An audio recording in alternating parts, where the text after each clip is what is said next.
ఓం నమో భగవతే వాసుదేవాయ.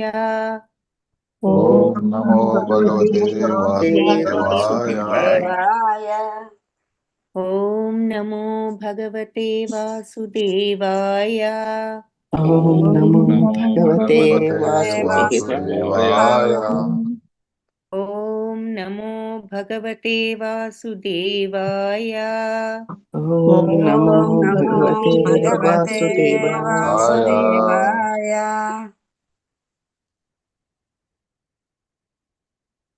So ISKCON Mangalore వారి షార్ట్ భాగవతం క్లాస్లో ఉన్నాం. అందరికీ నా స్వాగతం. అందరికీ భక్తులందరికీ ప్రణామాలు.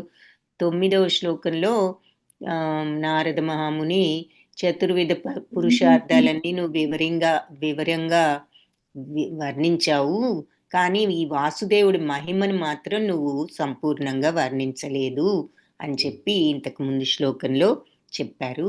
సో ఇక్కడ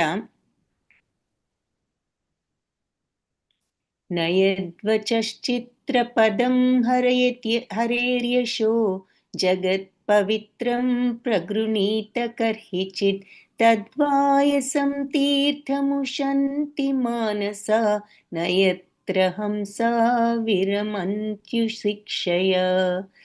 సో సమస్త విశ్వానంతా కూడా పవిత్రం చేయగల భగవంతుడికి యొక్క కీర్తిని కీర్తించలేని మాటలు మహాత్ములైన వారిచే వాయస తీర్థంగా పరిగణించబడతాయి అని చెప్పి అంటున్నారు. సో పరమహంసలైన వాళ్ళు ఈ దివ్యధామంలో నివసించే వాళ్ళు కాబట్టి అలాంటి వాళ్ళు ఇటువంటి వాయస తీర్థంలో రమించాలని అనుకోరు అని అంటున్నారు. అంటే భగవంతుడు మరి దేనినైనా పవిత్రం చేయగల శక్తి భగవంతుడికి ఉన్నది. విశ్వాన్నే పవిత్రం చేయగల భగవంతుడి యొక్క కీర్తిని మనం కీర్తించినప్పుడు ఇక అటువంటి మాటలు మరి మహాత్ములు ఏమనుకుంటారంటే అటువంటి మాటలు వాయస తీర్థం అనుకుంటారు. ఈ పరమహంసలైన వాళ్ళు మరి దివ్యధామంలో ఉండేవాళ్ళు కాబట్టి వాళ్ళు ఇటువంటి వాయస తీర్థాల్లో వాళ్ళు రమించరు, అంటే వాళ్ళ ఆనందం పొందలేరు అని చెప్పి. ఎటువంటి వాయస తీర్థాలు అంటే భగవంతుణ్ణి కీర్తింపలేనటువంటి మాటలు అని చెప్పి చెప్తున్నారు. సో ఈ రచనల్లో ఎప్పుడైతే భగవంతుణ్ణి కీర్తించడం అనేది లేదో అది ఇట్లా వాయస తీర్థం అని వాళ్ళు దానిని భావిస్తారు అని చెప్పి ఈ శ్లోకంలో నారదులు చెప్తున్నారు.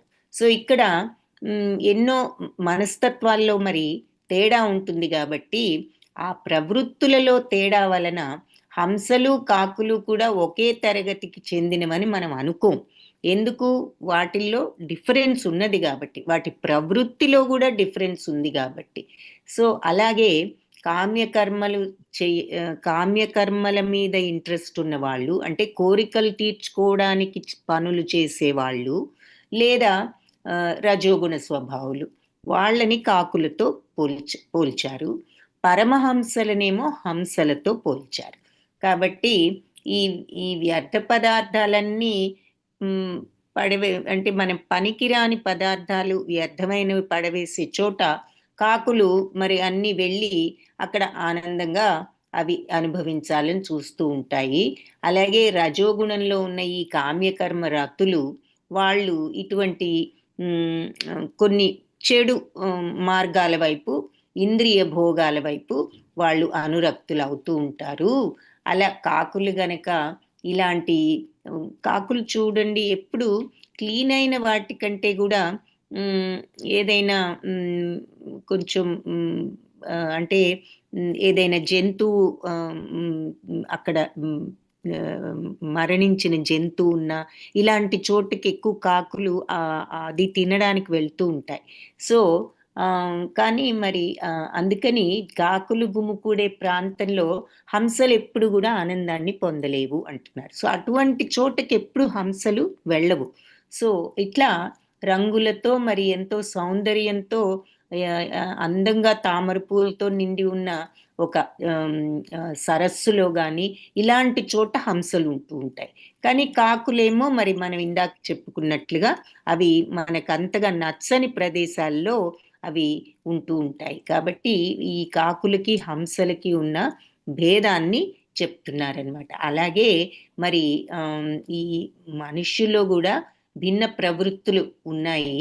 కాబట్టి ఈ రజోగుణంతో కోరికలు తీర్చుకోవాలని ప్రయత్నించే వాళ్ళు ఒక కేటగిరీ అయితే, మరి ఈ కేవలం మన దేహాన్ని, మనస్సును ఈ రకంగా వీటినే తృప్తిపరచుకోవాలని చూసే మనుషులు ఈ కాకుల తరగతికి చెందిన వాళ్ళు అని అంటున్నారన్నమాట. సో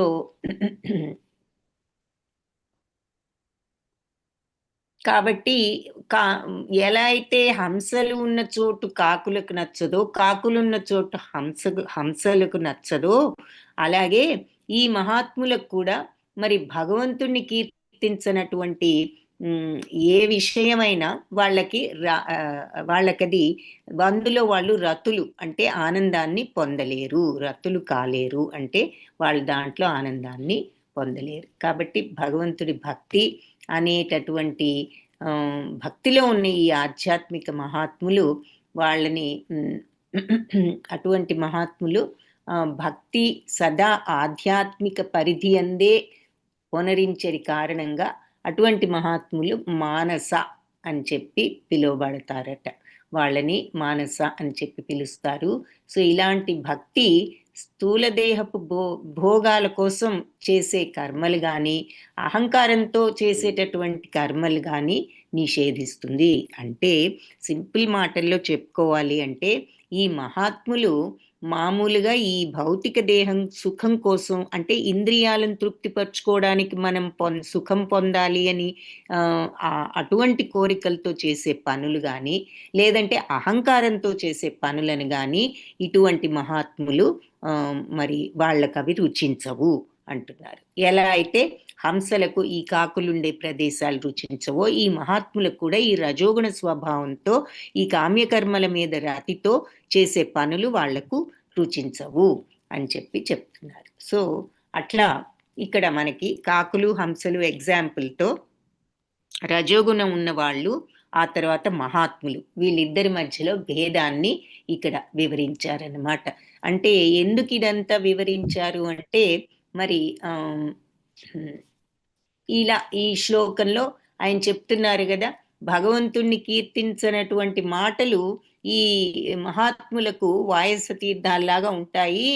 వాళ్ళకి ఈ దివ్యధామంలో ఉండేవాళ్ళు, అంటే వాళ్ళు ఎప్పుడు భగవంతుడి సమక్షంలో ఉంటూనే ఉంటారు. ఎక్కడున్నా సరే వాళ్ళ మనస్సు భగవంతుడి దగ్గరే ఉంటుంది. వాళ్ళు భూమి మీద ఉన్నంత కాలం కూడా వాళ్ళు అంతటి భక్తిలో ఉంటారు కాబట్టి మానసికంగా వాళ్ళు ఎప్పుడు భగవత్ సమక్షంలోనే ఉన్నట్లు.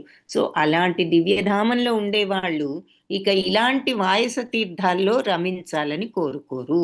దాంట్లో ఈ వాయస తీర్థాల నుండి ఆనందాన్ని అంటే ఇటువంటి ప్రదేశాలు వాళ్ళకి ఏమాత్రం కూడా రుచించవు అని చెప్పి చెప్తున్నారు. సో భగవంతుడి వైభవాలను వర్ణించే గ్రంథాలు మాత్రమే వాళ్లకు రుచిస్తాయి. ఈ మానస కర్మల సారాన్ని గ్రహించిన పరమహంసలు వాటినే ఆస్వాదిస్తూ ఉంటారు, కానీ భగవంతుడి యొక్క ఘనతను కీర్తించని గ్రంథాలు వాళ్లకు రుచించవు అని చెప్పి ఫైనల్గా పాయింట్ అదన్నమాట ఇక్కడ చెప్పిన మాట. సో అలా మామూలుగా భౌతిక సుఖంలో నిమగ్నమైన ఆ సామాజిక సాహిత్యవేత్తలు అవ్వండి, శాస్త్రవేత్తలు, ఈ కవులు, వీళ్ళంతా ఉంటారు కదా, రాజనీతిజ్ఞులు, వీళ్ళంతా కూడా ఈ భౌతిక శక్తి చేతిలో వీళ్ళంతా కీలుబొమ్మల్లాగా ఉంటారు. ఎందుకు అంటే వాళ్ళు ఈ భౌతిక శక్తిలో పూర్తిగా లీనమై ఉన్నారు. ఆధ్యాత్మికత అనే దాంట్లో కాకుండా భౌతికత్వంలో ఉన్నారు కాబట్టి వాళ్ళు భౌతిక శక్తి చేతిలో కీలుబొమ్మలు, ఇలాంటి వ్యర్థ పదార్థాలు పారవేసే స్థలాల్లో వాళ్ళు అనురక్తులు అవుతారు. అంటే కాకులు గనక ఇలాంటి ప్రదేశాల పట్ల ఎలా ఆకర్షితులవుతాయో అలాగే వీళ్ళు కూడా అనవసరపు మనకు ఉపయోగం లేని విషయాల పట్ల ఆసక్తులవుతారు అని చెప్పి మళ్ళీ ఎగ్జాంపుల్స్ చెప్తున్నారు. సో భగవంతుడి వైభవాలను వర్ణించే గ్రంథాలు మాత్రమే మహాత్ములకు ఆనందాన్ని కలిగిస్తాయి అని ఈ శ్లోకంలో చెప్తున్నారు. సో నెక్స్ట్ 11th శ్లోకాన్ని రేపు క్లాస్లో చూద్దాము. ఈరోజు ఇది 10th శ్లోక కంప్లీట్ చేశాము.